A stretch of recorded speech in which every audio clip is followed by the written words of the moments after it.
Good morning, my fellow employees. My name is Alyssa Prescott. I'm one of the managers in the tax department. In light of recent events, I would like to inform you of some new policies and practices that are going to be put in place considering hand washing. Last week alone, over half of our employees were out with the flu. This is our busiest time of the year, the busiest season, tax season. We cannot afford for this to happen. Just last week, we lost half of our clientele because people could not afford to wait a week that we were out to get their taxes done.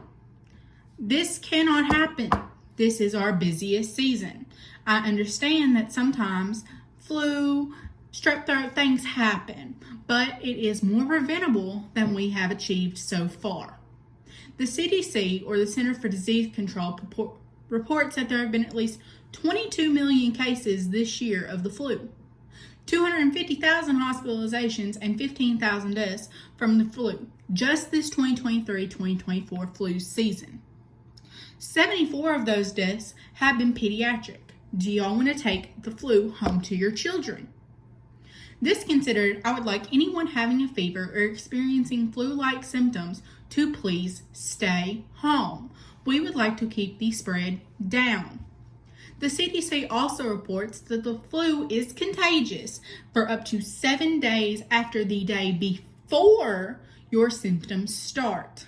So please make sure to go to the doctor and get checked out if you begin to experience any of the following symptoms: fever, chills, cough, sore throat, runny nose, body aches, fatigue, headaches, vomiting, diarrhea, any of it. Please get seen before coming back to work.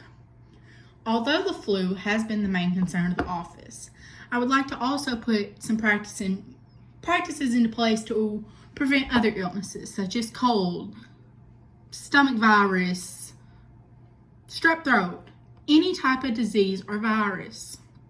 The main practice that we're going to be implementing and putting into place at work is hand washing. Hand washing is so very important. The NIH reports that hand washing and good hygienic practices were associated with a reduced risk of influenza infection. Human hands house up to 15 million different kinds of bacteria at any given time. There can be between 10,000 and 10 million of bacteria on your hands right now. Right now. Most of these germs and bacteria can survive on your hands for up to 3 hours. Think of how many people and objects and things you come into contact with in 3 hours. Hand washing can remove most of these germs from your hands. This being said, let's go over the proper procedure for hand washing. These steps we're about to go over have been recommended and approved by the CDC. There are 5 steps. These steps include wetting your hands, lathering your hands, scrubbing your hands, rinsing your hands, and drying your hands. When you lather your hands, make sure to get the back, the front, in between your fingers, under your fingernails. When scrubbing your hands, make sure you're scrubbing for at least 20 seconds. It has been said that this is the same amount of time that you can hum the happy birthday song from beginning to end twice. Twice, not once, twice. Now also, when you are drying your hands, using the paper towels, turning the water off and on, be careful not to spread the germs. Do not cross-contaminate. Now, everything we come into contact with, doorknobs, cell phones, gas pumps, shopping carts, especially cell phones, computer keyboards, all of it is covered in germs.